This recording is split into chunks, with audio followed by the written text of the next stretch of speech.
بسم اللہ الرحمن الرحیم۔ السلام علیکم ورحمۃ اللہ وبرکاتہ۔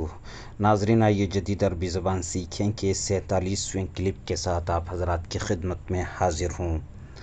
عبارت سن لیں، مختصر عبارت ہے: المحکمۃ العلیٰ الاسرائیلیۃ تطلق اشاراتها لرفض خطة نتنیاہو الانقلابیہ۔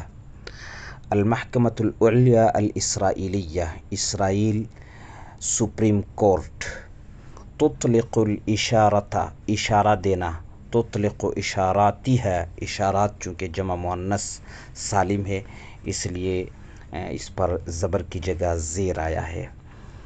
تطلق اشاراتها، اپنے اشارے دیے ہیں، چونکہ سرخی میں جب فعل مضارع آتا ہے تو اس کا ترجمہ فعل ماضی سے کیا جاتا ہے۔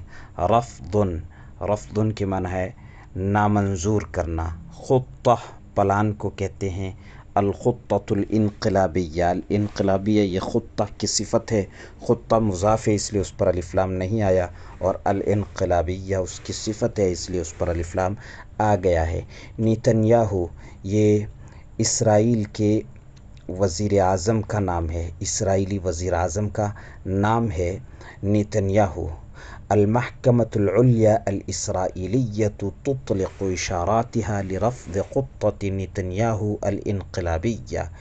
اسرائیل سپریم کورٹ نے نتنیاہو کے انقلابی پلان یا انقلابی منصوبے کو نامنظور کرنے کے اشارے دے دیے ہیں یا اشارے دیے ہیں۔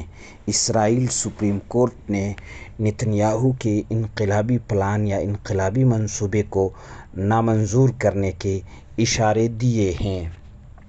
تو یہ آج کا سبق ہو گیا، مختصر سی عبارت ہے، مگر آپ کو اس کے پڑھنے سے، سننے سے، الفاظ کو نوٹ کرنے سے اور اس ایک جملے کو بار بار پڑھنے سے بڑا فائدہ ہوگا انشاءاللہ۔ عربی زبان سے آپ کا تعلق مضبوط ہوگا، اس کی جملے کی شناخت کو سمجھ پائیں گے آپ، تعبیرات کو سمجھ پائیں گے آپ، عربی زبان کے مزاج کو سمجھ پائیں گے آپ انشاءاللہ تعالی۔ السلام علیکم ورحمۃ اللہ وبرکاتہ۔ میں نصیر الدین قاسمی، خادم ادارہ مرکز المعارف، جودھپور، راجستھان۔